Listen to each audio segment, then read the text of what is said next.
Olá, caríssimos amigos. Aqui nós nos encontramos mais uma vez para o culto do Evangelho no Lar, do Centro Espírita Lar do Amor. Eu me chamo Raquel, convido a todos para se reunirem, de preferência marcando sempre um dia na semana, no mesmo horário, porque aí a espiritualidade fica com aquela agenda e comparece, nos visitando no lar, fazendo o atendimento de todos aqueles irmãos, tanto encarnados quanto desencarnados, que precisam de orientação, esclarecimento, estando ali equilibrando os fluidos de nossa casa. Hoje nós vamos fazer a leitura do Evangelho segundo o Espiritismo e vai ser o capítulo 22, itens 1 a 4, que é não separar o que Deus juntou. Para que todos consigam chegar aos pouquinhos e para poder equilibrar o ambiente da casa, os pensamentos, para que a gente possa focar na reunião, vou fazer uma leitura introdutória, já aproveitando para pegar aquela jarra com água, colocando os copinhos, porque essa água fica sendo fluidificada, pode ser tomada no final da reunião. Vou começar aqui com Minutos de Sabedoria, de Torres Pastorino. Mensagem 52. Não perca a sua serenidade. Quando a irritação nos move, a saúde se descontrola, os órgãos se perturbam e sofremos terrivelmente. Se o amigo o traiu, se sua parenta inventou uma calúnia, se aquele a quem você ajudou cometeu uma injustiça, uma ingratidão, perdoe. São pessoas enfermas, tenha pena delas, mas você não perca sua serenidade, não dê a entender que foi atingido.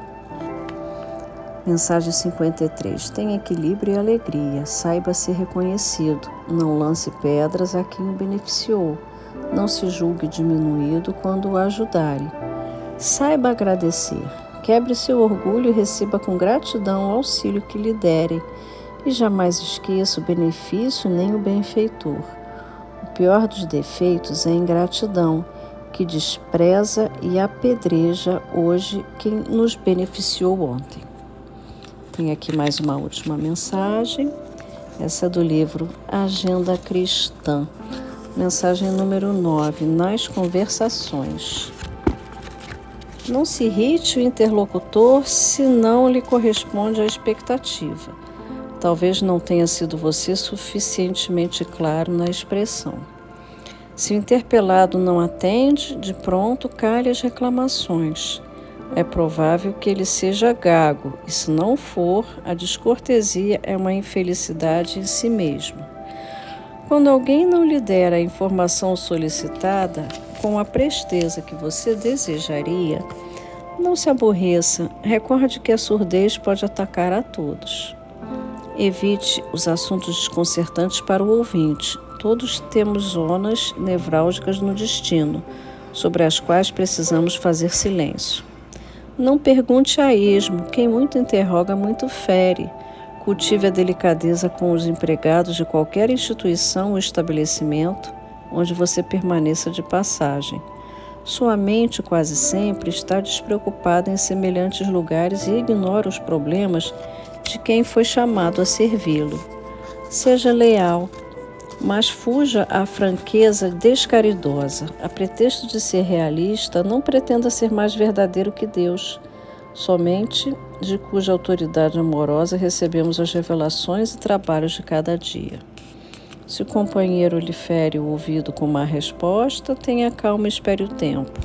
Possivelmente já respondeu com gentileza 99 vezes a outras pessoas, ou talvez acabe de sofrer uma perda importante. Ajude conversando. Uma boa palavra auxilia sempre.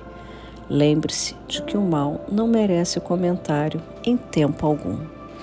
Bom, então agora estamos mais calmos, deixando de lado as preocupações, nos colocando aptos a receber as influências benéficas da espiritualidade. Vamos orar. Amado Pai, querido Mestre Jesus, querida Mãe Santíssima Maria, queridos beneficiadores nossos anjos da guarda, nossos benfeitores, sejam muito bem-vindos à nossa casa. Que nós possamos absorver os ensinamentos, refletir sobre o conteúdo que será estudado nessa reunião, que nós possamos colocar nossos corações, que possamos absorver e colocar em prática a caridade, a humildade, o auxílio verdadeiro de servir, assim como Cristo nos ensinou, sem julgar e sem ferir. Obrigado, espiritualidade amiga, obrigado, Jesus, pela presença em nosso lar. Que nós possamos começar a reunião. Que assim seja, graças a Deus. Bom, nós vamos então ver aqui o capítulo 22, né? Não separar o que Deus juntou, do Evangelho. Item número 1. Indissolubilidade do casamento. Item 1. E chegaram-se a ele os fariseus tentando-o e dizendo: é porventura lícito a um homem repudiar a sua mulher por qualquer causa? Ele respondendo, lhes disse: não tendes lido que quem criou o homem desde o princípio os fez macho e fêmea? E disse: por isso deixará o homem pai e mãe, e ajuntar-se-á com sua mulher, e serão dois numa só carne. Assim que já não são dois, mas uma só carne. Não separe logo o homem o que Deus ajuntou.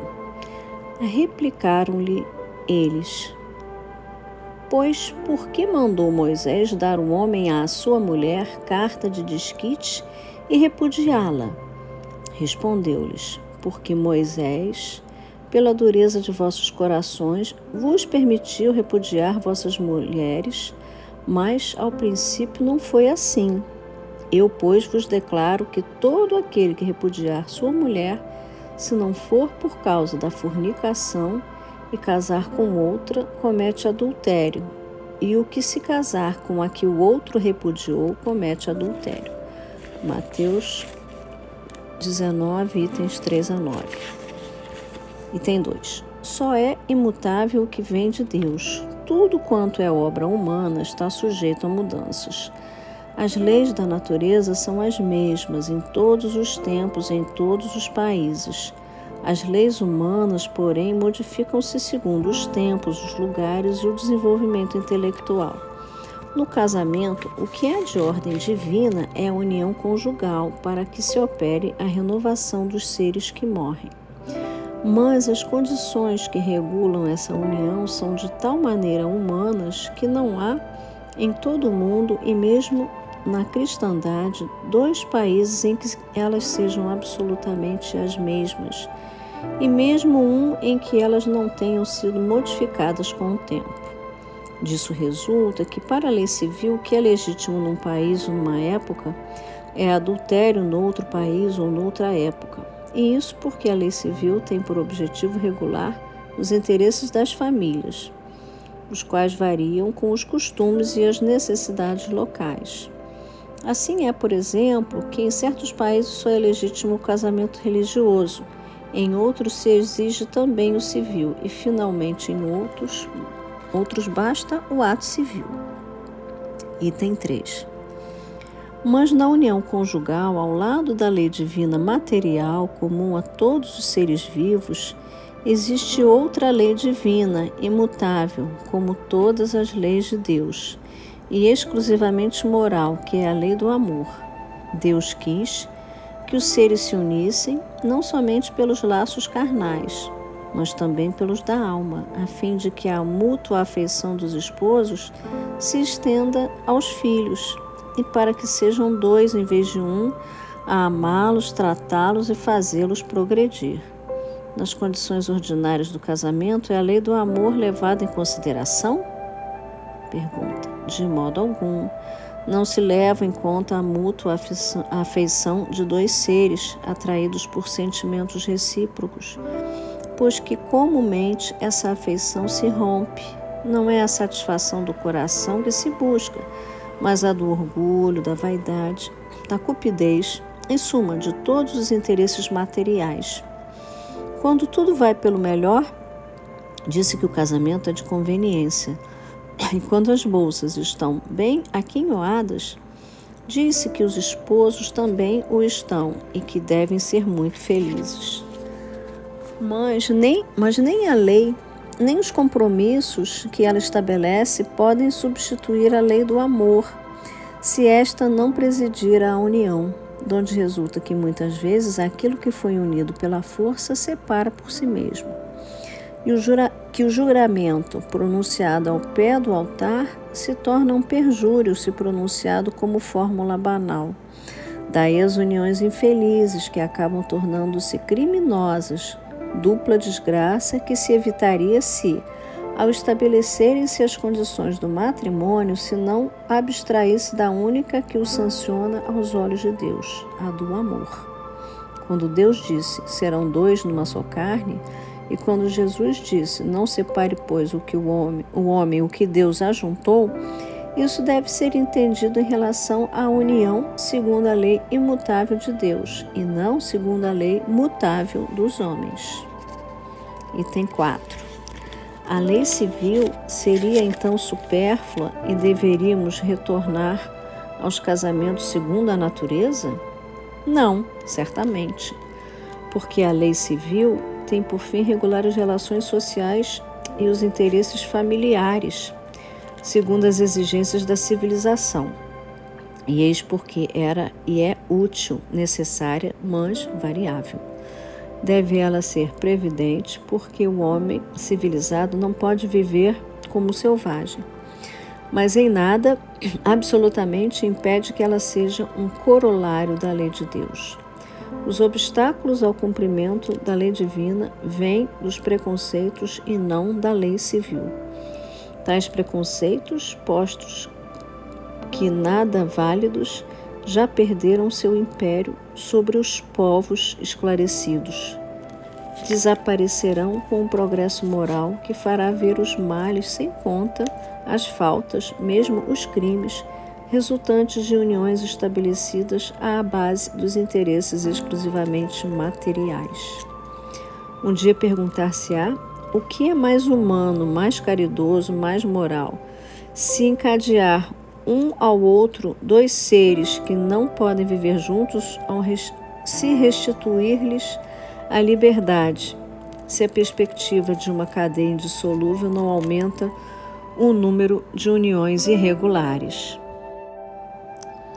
Pois bem, essa leitura é grande, bem detalhada, né? E o que a gente pode refletir do texto que foi lido, né? Os fariseus vieram meio que provocar Jesus, perguntando sobre o divórcio, como é que Moisés permite ao homem uma carta de divórcio, quer dizer, ele repudiar a sua mulher. E aí Deus veio dizer o seguinte, Jesus veio dizer o seguinte, que a ideia de Deus quando cria o homem e a mulher, ele cria os dois em sexos diferentes para que eles possam se unir num ato de amor e aí juntos se tornem um só. E aí venham a colher desse relacionamento os filhos. Porque o nascimento dos filhos é uma garantia da continuação da humanidade. E só através da união de um homem e de uma mulher, né, pode haver biologicamente a criação dos filhos. À época, pelo menos, era assim. Independente da medicina desenvolver outras formas, né, de desenvolvimento de um embrião, à época de Jesus, ele explica que um homem e uma mulher se unindo. Então, é o princípio básico da família. E aí um casal deve estar sendo unido por amor. E aquilo que Deus une por amor, pela lei de amor, não deve ser separado por ninguém. Então, por isso que não se deve cobiçar a mulher ou o marido do outro, da outra, né? Isso é um pecado. E também a gente tem que pensar nos termos de que honrar pai e mãe, né? Nosso pai e nossa mãe que nos colocou nesse mundo, porque estar aqui no mundo é uma oportunidade de evoluir, porque é só através da encarnação no mundo material, né? Que é a nossa escola para a evolução do espírito imortal. Então é importante o casamento nesse sentido, mas ele veio dizer, as leis do homem, sim, essas que se modificam pelas épocas, algumas coisas pelos lugares, de certo tipo de tradição, de religião, de costumes, num país varia para o outro. Então os casamentos acontecem através de leis civis diferentes e eles podem terminar, né? Existem motivos, razões para término de casamento segundo leis, segundo costumes dos locais que são diferentes de um para o outro, né? Isso que ele explica. A lei do homem, ela muda e muda através da evolução do homem, né? Uma coisa que antigamente era considerada errada pode não ser mais. E além disso, tem que ter a lei para regular os efeitos de um casamento. Quando um homem e uma mulher se unem e vão ter os filhos, gera um patrimônio, esse patrimônio que pode passar para os filhos, como que isso vai ser regulado? Isso aí também é o que a lei civil faz, né? Tem os efeitos civis do matrimônio e, aos olhos de Deus, um matrimônio religioso, né? E essa união com o amor. Então, isso que Jesus quis explicar, que o amor é que é o verdadeiro motivo. E quando existe interesse, os casamentos se dão por outros motivos que não pela lei do amor, ou quando esse amor acaba se transformando e aí acaba cedendo a outros sentimentos de forma que aquele convívio não é mais possível, nesse caso o próprio Espiritismo não entende que o convívio deva permanecer, não entende que o casamento é a única solução e que ele não pode ser separado, né? Não pode ser terminado. Deus uniu pensando no amor. Se não há mais aquele amor, a situação de desamor entre aquele casal não justifica que ele permaneça mais unido, porque aquilo vai trazer danos entre eles e danos aos filhos, danos a essa família que jamais não consegue se constituir dentro de um relacionamento de amor. Por isso que a gente entende que o principal a se buscar na união dos dois é exatamente o companheirismo, né? O evoluir junto, a parceria, o respeito mútuo, tudo isso, né, é produto do amor. Então, todas essas condutas, quando estão um apoiando o outro e crescendo juntos, aí constituindo uma família, e aí o fruto dessa união, que são os filhos, que são criados e são apresentados os princípios morais, o amor, a atenção, o apoio, a criação, o sustento material, tudo isso vem daquele casal, né, que provê isso para os filhos. Estão juntos naquela mesma intenção. Isso é o que justifica a verdadeira união de amor, conforme Deus concebe. Quer dizer, na minha opinião, é essa leitura que eu faço do texto. E aí fica essa reflexão, né, de nós agradecermos aqueles que têm um companheiro, uma companheira, aqueles que têm um pai, uma mãe, os filhos que têm essa família, essa união, agradecer por esse sustento, por esse porto seguro que é esse local. E quando não tem mais os pais juntos, né, é entender que o relacionamento que não deu certo não significa que eles não possam continuar a se entender de uma forma pacífica, que é o que se procura, e prover para aqueles filhos de alguma forma que foram colocados no mundo, né? Prover de atenção, prover do sustento necessário, nenhum dos dois abdicando disso, tentando sempre de forma segura e o mais ético possível, né? Então, aquele casamento que pode não mais existir, nada é motivo de sofrimento. Então, a gente tem que entender que todos nós, como seres em evolução, espíritos em evolução, nós temos que tentar nos relacionar por amor. E se cometemos equívocos e aquela relação não consegue mais subsistir, que nós possamos, com amor e com paz, seguir o nosso caminho, sem prejudicar o próximo e sem prejudicar a prole. Eu acho que aí é uma maneira de conseguir continuar numa lei de amor, de caridade, de evolução que prega o Espiritismo. Então, a gente fazer essa reflexão, como é que está a nossa vida, como são os nossos relacionamentos dos nossos pais que não deu certo, não culpar um, não culpar o outro. Nós todos somos passíveis de errar e nós sempre tentamos acertar e não fazer um consórcio só por puro interesse, que seja uma conveniência de um ou de outro, que aquilo vai ser prejudicial, porque em algum momento aquilo que não foi unido por amor, não foi pela vontade de Deus, acaba não dando certo, acaba mesmo em desunião, então nem deve começar. Assim como aqueles que estão unidos e felizes, a gente não deve cobiçar o relacionamento do outro, um parceiro ou outro que já esteja comprometido, a gente refletir com relação a isso e poder seguir o nosso caminho no sentido dessa paz, dessa caridade, desse amor. Essa é a versão que eu tenho. Eu acho que é um texto rico, a gente pode pensar e se formos refletir, analisando passo a passo, a reunião ficaria muito comprida. E a ideia justamente é fazer um culto mais conciso, uma reflexão, e aí cada um pode com calma pensar melhor sobre isso e aplicar no dia a dia os ensinamentos desse texto.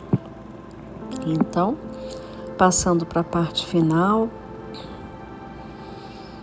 nós podemos aproveitar para agradecer essa vinda da espiritualidade amiga, a irradiação da presença de Jesus, de Maria, do nosso Pai, à nossa casa.